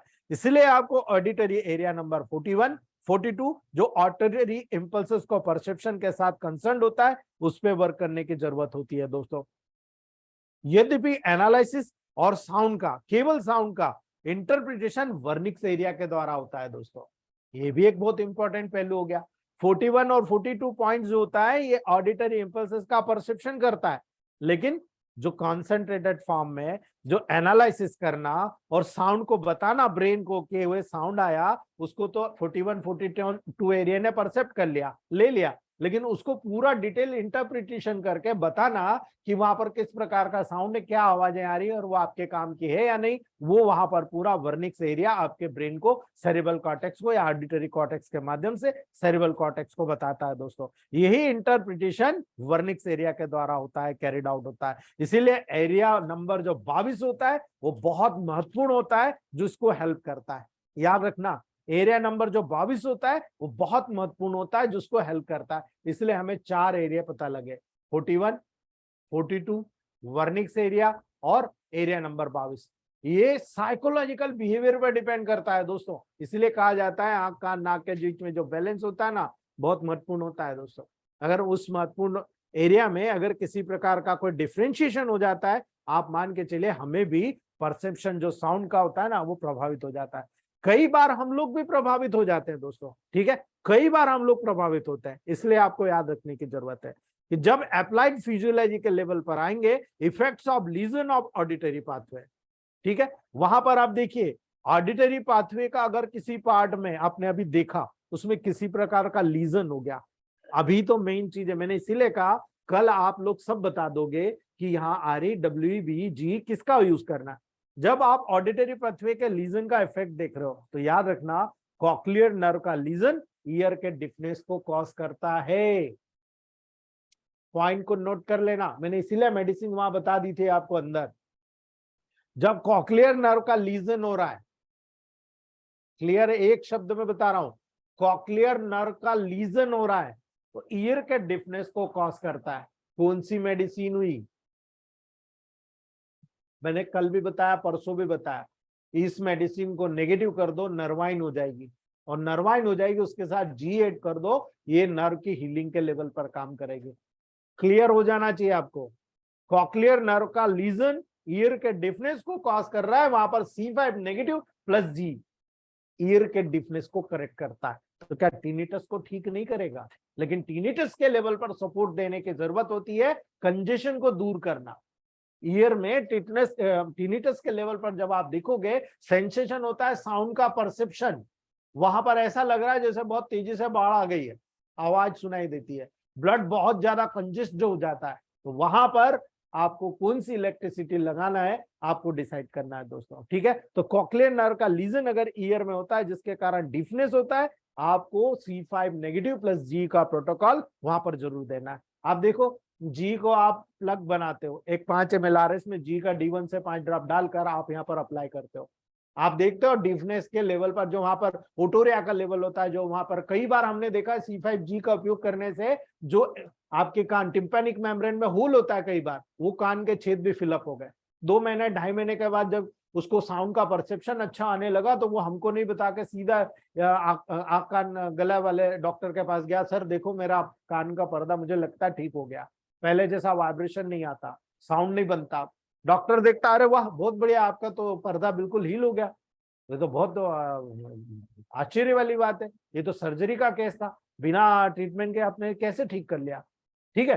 तब बाद में वो हमारे पास आके बोलता है कि साहब देखो आपने जो परसेप्शन किया था ट्रीटमेंट का कि ये हो जाएगा, देखो वो आपने तो पस सुखाने के लिए दिया था, और ये देखो ये तो पस तो सूखा ही सूखा, मेरा कान का पर्दा भी ठीक हो गया। पॉइंट को नोट करना दोस्तों। दूसरी बात, जब ऑडिटरी पाथवे का यूनिलेटरल लीजन होता है एक साइड, ठीक है, यूनिलेटरल लीजन होता है कॉक्लियर न्यूक्लियाई के नर्व के ऊपर, डिमिनिश हियरिंग को कॉज करता है। यानी एक साइड होता है तो वहां पर जो कॉक्लियर नर्व होता है, जो कॉक्लियर न्यूक्लियाई होते हैं, उस कॉक्लियर न्यूक्लियाई के लेवल के ऊपर डिमिनिश हियरिंग को कॉज करता है। यानी बीच में कहीं ना कहीं सेल्स के लेवल पर डिफेक्ट है, टनल के लेवल पर डिफेक्ट है, छोटे छोटे पोर्स के लेवल पर डिफेक्ट है, हेयर सेल्स के लेवल पर डिफेक्ट है, न्यूरोट्रांसमीटर के लेवल पर डिफेक्ट है, उनके कारण यह प्रॉब्लम जनरेट हो रही है, जिसके कारण कम सुनाई देने लग गया। बहरा नहीं हुआ, कम सुनाई देने लग गया, यानी आगे जाकर बहरा होने वाला है, ठीक है। एज फैक्टर के कारण भी होता है, ओटोरिया के कारण भी होता है, लगातार सर्दी ओटाइटिस मीडिया बना रहे उसके कारण भी होता है, यानी काफी कॉम्प्लिकेटेड स्ट्रक्चर्स होते हैं जिनके कारण कॉमन रूप से आपको टेबल प्रैक्टिस में ये सारी चीजें देखने को मिलती है दोस्तों। उसमें कोई टेंशन लेने की जरूरत नहीं आपको, इसलिए आपको ये डिटेल मैंने आपको बताया दोस्तों। तीसरी बात, ऑर्गन ऑफ कोटाई में मैंने बताया हेयर सेल का, अगर वो हेयर सेल का डिजनरेशन हो गया तो क्या होगा दोस्तों, ठीक है, जिसको हम बोलते हैं प्रेस बाइकसिस, ठीक है, इसको बोलते हैं प्रेस बाइकसिस। ये जो प्रेस बाइकसिस हियरिंग को ग्रेजुअली लॉस करता रहता है, धीरे धीरे करके 1 सेल गई, 2 सेल गई, 4 गई, 8 गई, 16 गई, धीरे धीरे हेयर सेल्स का डिजनरेशन होता रहेगा, और वहां पर आप देखेंगे दोस्तों बहुत तेजी से प्रेस बाइकोसिस डेवलप हो जाएगा। और इस कंडीशन में मैं गैंग्रीनल फोर्ट की तारीफ करूंगा। आप D9 से शुरू करिए, D9, D8 एंड D7 मैं आपको चैलेंज करता हूं, बहुत हद तक पेशेंट का जो ईयर का जो कंसिडरेशन है बहुत जल्दी रिकवर हो जाता है दोस्तों, याद रखिएगा इस बात को। इसलिए वहां अगर कोई डैमेज या डिजनरेशन का लेवल होता है बहुत हद तक रीजनरेट हो जाता है, अगर फाइब्रोसिस नहीं हुआ होगा तो याद रखिए, अगर फाइब्रोसिस हो गया तब भी 60 से 70% तो पेशेंट को सुनाई देने लग जाएगा, याद रखिएगा मेरी बात को। दूसरी बात, लास्ट पॉइंट है, सुपीरियर ओलिवरी न्यूक्लियस में लीजन के कारण, यानी ब्रेन के लेवल पर ही अगर कोई लीजन हो गया, साउंड का पुअर लोकलाइजेशन होता है, यानी वहां लोकल जो साउंड जनरेशन हो रहा है वो लोकलाइजेशन फेल हो जाएगा, इसे कहते हैं साउंड का पुअर लोकलाइजेशन होना, ठीक है। साउंड का बहुत ही पुअर लोकलाइजेशन होगा और इसीलिए सारे प्रोटोकॉल्स वहां पर इस प्रकार से जनरेट होते हैं दोस्तों। तो उम्मीद है ये सारी छोटी छोटी टिप्स आपको समझ में आ गई होगी दोस्तों। नेक्स्ट बात करते हैं दोस्तों, जो सबसे इंपॉर्टेंट है इसमें, मैकेनिज्म ऑफ हियरिंग। ठीक है, अभी तक हमने केवल ये देखा कि नर्वस पाथवे क्या होता है, अब हम बात करते हैं मैकेनिज्म क्या है। इसीलिए मैंने कहा कल आपको समझ में आएगा कि REB में से आपको क्या उपयोग करना है एक्सटर्नली। ठीक है, W क्यों नहीं मैं बता रहा हूं, REB ही क्यों बता रहा हूं, आपको समझ में आएगा। आज हम बात करते हैं मैकेनिज्म ऑफ हियरिंग का इंट्रोडक्शन, ताकि आप रात भर सोचे और कल जब आए पॉजिटिव होकर आए दोस्तों। Sound wave externally auditory meatus के थ्रू ट्रेवल करती है। जो आपका एक्सटर्नल ऑडिटरी मीटर्स होता है उसके माध्यम से साउंड वेव यहां से ईयर में अंदर प्रवेश करती है दोस्तों। और टिम्पेनिक मेम्ब्रेन जो होती है वो वाइब्रेशन को प्रोड्यूस करती है, और उस वाइब्रेशन के परिणाम स्वरूप अंदर जो नर्व इंपल्सेस जनरेट होती है उसी के अकॉर्डिंग दोस्तों आपको पूरा हियरिंग का मैकेनिज्म नजर आता है दोस्तों। यानी टिम्पेनिक मेम्ब्रेन से वाइब्रेशन मेलियस और इंकस के थ्रू ट्रेवल कर रहा है, आपने देखा था दोस्तों। ठीक है, मेलियस और इंकस के ऊपर, इंकस के थ्रू ट्रेवल करता है और स्टेप्स तक पहुंच जाता है। ठीक है, मेलियस और इंकस पर ट्रेवल करेगा और स्टेप्स पर पहुंच गया। जो स्टेप्स की फुट प्लेट होती है जो कॉक्लिया से मर्ज होती है, वहां पर सेंसेशन जनरेट होगा दोस्तों, याद रखिएगा। जिसके परिणाम स्वरूप क्या होता है, स्टेप्स का मूवमेंट होता है। और स्टेप्स का जो मूवमेंट होता है, स्टेप के मूवमेंट से कॉक्लिया में जो फ्लूइड होता है उस फ्लूइड में वाइब्रेशन प्रोड्यूस होता है। ठीक है, जो एंडोलिम्फ और पेरिलिम्फ होता है ना, उस पर्टिकुलर एरिया में जब स्टेप्स का मूवमेंट हो रहा है तो स्टेप्स के मूवमेंट के माध्यम से कॉक्लिया में जो फ्लूइड है उस फ्लूइड में वाइब्रेशन होता है। आप समुद्र में देखते हो ना, लहर जनरेट होती है, ठीक है ना, उसी प्रकार से वहां जो फ्लूइड मौजूद है उस फ्लूइड में पर्टिकुलरली दोस्तों वाइब्रेशन प्रोड्यूस करता है। यही वाइब्रेशन ऑर्गन ऑफ कोटाई में हेल्थ सेल्स को स्टिमुलेट करता है ना। कितना सिंपल, अगर मैं डायरेक्ट बताता तो आपको क्या समझ में आता। ठीक है, अब आपको टोटल समझ में आ जाएगा कि हेयर सेल्स को स्टिमुलेशन इस प्रकार से प्राप्त हो रहा है। और इसी के संबंध में जब आप पार्ट देखते हो ऑडिटरी नर्व फाइबर में, auditory nerve impulses action potential का जनरेशन कॉज करता है। कैसे कॉज करेगा, यहां पर जो पर्टिकुलर वेव्स जनरेट हुई, जो रेडियो एक्टिव वेव्स जनरेट हुई, पर्टिकुलर उस वाइब्रेशन को जो फ्लूइड में हो रहा है, उस वाइब्रेशन का पर्टिकुलर वहां पर जो सेंसरी और एफरेंट नर्व फाइबर मौजूद है, वहां पर उनके माध्यम से इंपल्सेस, उस नर्व के माध्यम से इंपल्सेस उस जगह पर जनरेट हुई जो एक्शन पोटेंशियल के रूप में आगे की तरफ फॉरवर्ड हुई दोस्तों। इस प्रकार से ईयर में नर्व इंपल्सेस का जनरेशन होता है बिकॉज ऑफ हेयर सेल्स का स्टिमुलेशन हुआ। इसी के संबंध में ऑडिटरी नर्व फाइबर में जो ऑडिटरी इंपल्सेस होगी वो एक्शन पोटेंशियल का जनरेशन इसी के कारण कॉज होता है दोस्तों। ठीक है, क्लियर। जब ऑडिटरी इंपल्सेस सेरिब्रल कॉर्टेक्स तक पहुंचती है, ठीक है, जो ऑडिटरी इंपल्सेस है सेरिब्रल कॉर्टेक्स तक पहुंचती है तो परसेप्शन ऑफ हियरिंग उत्पन्न हो जाती है। यानी यहां पर इसी सेंसरी इंपल्सेस के माध्यम से आपको परसेप्शन होता है, मैं बोल रहा हूं और आप सुन रहे हो, ये परसेप्शन हो रहा है। मैं क्या बोल रहा हूं, क्या सुन रहे हो, ये यहां पर वर्निक्स एरिया ने आपको बता दिया। लेकिन 41, 42 नंबर पॉइंट ने ऑडिटरी सेंसेस को अडॉप्ट किया। उसके बाद में वर्निक्स एरिया वो और पॉइंट आपका पार्ट नंबर एरिया नंबर 22 वहां पर साथ में मिला और आपको हेल्प करके दोस्तों पर्टिकुलर सारे फंक्शंस को जनरेट किया दोस्तों। इसीलिए हियरिंग का सेंसेशन वहां पर उत्पन्न हो गया। इसीलिए हियरिंग के प्रोसेस के दौरान ईयर साउंड वेव्स की एनर्जी को ऑडिटरी नर्व फाइबर में एक्शन पोटेंशियल में कन्वर्ट करने का काम करता है। और इस प्रोसेस को हम साउंड ट्रांसडक्शन के नाम से जानते हैं। इसको टिपिकली बोलते हैं हम साउंड ट्रांसडक्शन। तो दोस्तों आज हम यही रखते हैं, क्योंकि मेन चीज जो है मैं नहीं बताना चाहता हूं, क्योंकि वो पूरा ये कंक्लूजन जो मैंने बताया आपको दोस्तों, ये कंक्लूजन का पॉइंट है। जब इसको मैं आगे डिमोन्स्ट्रेट करूंगा तो आपको, मुझे उम्मीद है, पूरी चीज क्लियर आना चाहिए। आपको एक एक पॉइंट आपको क्लियर आना चाहिए कि जब हम परसेप्शन ऑफ साउंड कर रहे हैं ब्रेन के लेवल पर, तो यहां पर उस साउंड वेव का जनरेशन कैसे हो रहा है और वहां पर एक्सटर्नल से क्या कर सकते हैं, इंटरनल से क्या कर सकते हैं, कल आपको बहुत अच्छे से समझ में आ जाएगा दोस्तों। अगर इससे रिलेटेड कोई क्वेश्चन है तो प्लीज पूछ सकते हो आप।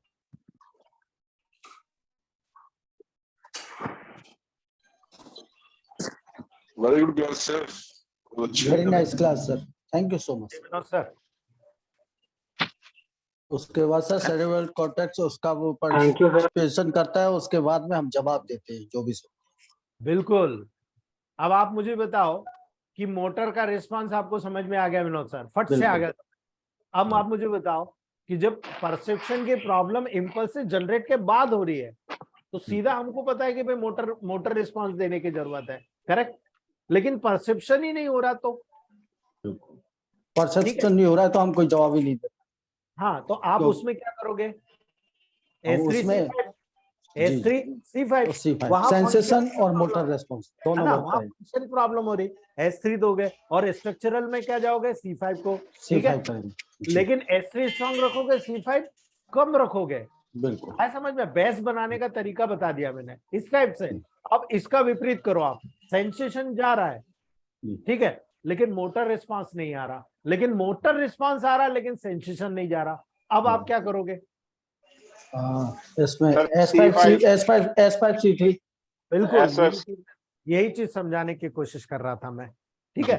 यही चीज है, आप करके देखिएगा और इसका सपोर्ट केवल एक्सटर्नल का अप्लाई करके देखिएगा, आप रिजल्ट देखिएगा। मैं कल पूरा डिस्क्राइब करूंगा आपको। ठीक, थैंक यू सो मच जी सर इसमें गैंग्रीनल रिपोर्ट और D3 वाला रिपोर्ट दे सकते हैं क्या सर? नेगेटिव में जाना पड़ेगा सर। Thank you sir. जी रवि जी, अच्छा। इसीलिए हम जब क्रॉस करेंगे तब हमारे को रिजल्ट जल्दी मिलते हैं। 100% मिलेंगे मुकेश सर। दोनों पे वर्क हो जाएगा ना सर, दोनों जी, न्यूरॉन पे। बिल्कुल। सर अभी आपने कॉकलिया के अंदर 10 टाइप बताया सर, बहुत ही नाइस एक्सप्लेनेशन किया सर, उसके लिए thank you sir.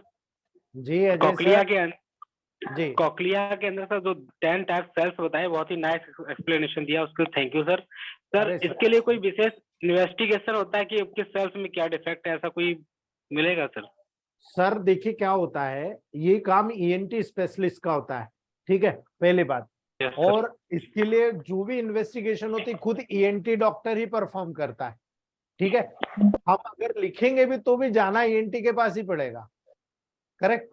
Yes sir, yes sir, yes sir. वो फिर आपको पता है कि कितना इन्वेस्टिगेशन कराएगा, उसकी कमाई को थोड़ी छोड़ देगा। बताऊंगा मैं, वो भी बताऊंगा आपको, मैं पूरा बताऊंगा। Okay thank you sir. छोड़ूंगा वैसे बहुत अच्छा, बहुत एक्सप्लेनेशन, गुड एक्सप्लेनेशन, बहुत अच्छा एक्सप्लेनेशन दिया सर। जी, वो छोड़ूंगा थोड़ी सर, आपको पूरा बताऊंगा कि यहाँ पर इंडिपेंडेंस मैचिंग क्या होती है, इंडिपेंडेंस मैचिंग के सेंसेशन क्या होता है, सिग्निफिकेंट क्या होता है, आप ओसिकुलर कंडक्शन कैसे करते हो, एयर कंडक्शन कैसे करोगे, आप बोन कंडक्शन कैसे करोगे, स्टिचिंग ट्यूब का रोल क्या होता है, इनर ईयर का। अब बहुत सारी चीजें हैं, अभी छोड़ूंगा थोड़ी मैं आपको। सर थ्योरी को ब्रेन में रख Thank के you, और thank जैसे you, sir. पेशेंट बोलेगा ना तो उसके अकॉर्डिंग ही प्रोटोकॉल सिलेक्ट किया जाएगा। हाँ, इसके लिए टेस्ट होती है सर, एक होती है पर्टिकुलर बेड साइड टेस्ट होती है, एक विस्परिंग टेस्ट होती है, एक टिकलिंग वॉच टेस्ट होती है, एक राउटिन टेस्ट होती है, बहुत सारी टेस्ट होती है, रिन टेस्ट होती है, वेबर टेस्ट। मैं सारा सिखाऊंगा आपको, छोड़ूंगा नहीं, अभी 3 दिन लगेंगे ईयर में, ठीक है। Thank you, sir. आपको Thank you, sir. Thank you, sir. आप और मैं हमारे लेवल पर, हमें दूसरी बात नहीं करना, आप और मैं हमारे लेवल पर क्लिनिक में क्या कर सकते हो, उस टेस्ट को परफॉर्म कर सकते हो, वो सारा बताऊंगा मैं। सर डिप टेस्ट में जी अगर सर जोर से बोल रहे हैं और उसको हल्का सुनाई दे रहा है क्लियर, तो हाँ। उसमें हम यही समझे कि उसका मोटर नर्व में प्रॉब्लम है। बिल्कुल नहीं, आप मुझे बताओ कहाँ पे प्रॉब्लम है।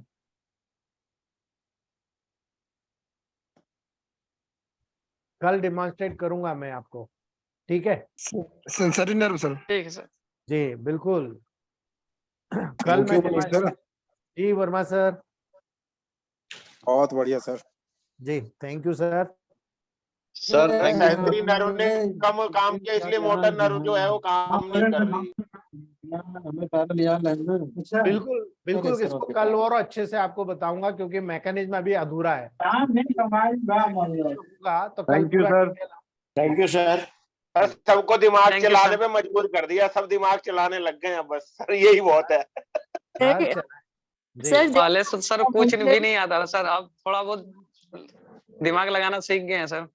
सर जी दिव्या मैडम बोलिए। सर जैसे वो एवेंजर्स मूवी में सबसे शार्प माइंड टोनी स्टार्क का होता है ना, सारे एवेंजर्स को कर देता है मोटिवेट और सब सोचने लगते हैं। सर मुझे जी। लगता था क्या है मतलब आप ना वो टोनी स्टार्क बन गए हैं सर। थोड़े दिनों में ना कोई भी डॉक्टर होगा सब मतलब आपसे कहेंगे, रिक्वेस्ट किया करेंगे हमारी फील्ड के बारे में मत बोलिएगा सर प्लीज। ऐसा नहीं है मैडम, देखिए क्या होता है ना, मैं अकेला कुछ नहीं कर सकता, ठीक है ना। आप वर्मा सर हैं, आपने देखो, आपने कैंप लगाया, आपका मोटिवेशन कितना हुआ मैम, ठीक है सर ना। बहुत अब डर निकल गया सर पूरा। पहली बात, ये सबसे बड़ी बात बता रहा हूँ, मैं हर साल लगाता हूँ 11 जनवरी को, हर साल। इस बार भी मैं लगाऊंगा। अभी कोरोना के कारण 4-5 साल मेरे ऐसे ही टूट गए, ठीक है। लेकिन मैं आपको कुछ, मैं डालने वाला था आज पर टाइम नहीं मिला, मैं कुछ 11 जनवरी 2007 की जो मैं फोटो डालूंगा, आप देखकर आश्चर्य करेंगे, इतनी भीड़। 1107 पेशेंट हमने सुबह 8 बजे से लगाकर रात को 11:30 बजे क्लोज किया था। और इतने डॉक्टर्स से हमारे पास, ड्यूटी डॉक्टर के, हमारे पास कमी नहीं हुई। डायग्नोसिस मैंने पूरे खरगोन, धार, खंडवा, ऐसे 5 जिलों से डॉक्टर कलेक्ट किए थे कि सर आपको आना है और यहाँ बैठना है, सीखना हो तो। और सारे डॉक्टर आए थे, मैं उनको सिखाता भी गया, घूमता भी गया, मेडिसिन भी बनाता गया। और सिद्ध साई इंस्टीट्यूट है बड़वानी में, वहां पर उनके भी, जबकि वो हमारा एनिमी था, लेकिन हमने उसके बावजूद उनको बुलाया कि नहीं आप आइए और आप भी यहाँ ज्वाइन कीजिए। अगर आपके बच्चों को फाइनल ईयर वालों को ट्रेनिंग देना, आप आइए। वो भी लेकर आए मेडिसिन, हमने फ्री ऑफ कॉस्ट 15 दिन से 20 दिन के मेडिसिन फ्री ऑफ कॉस्ट दिया था। सर आपने विनम्रता सिखाई है और आपने सिखाया है कि कैसे मतलब विनम्र रहकर सबसे बड़ा बना जा सकता है। बिल्कुल बिल्कुल, टेंशन नहीं। देखिए जितना बांटोगे उतना मिलेगा, ये तो मेरे गुप्ते वर्मा सर का कहना है, ठीक है ना। सच्चाई ऐसा ही है जी, बिल्कुल सर। जी thank you so much sir for your support. जी जी, ठीक है दोस्तों, आज यही thanks sir, good night. Good night sir. रखें। Good night sir.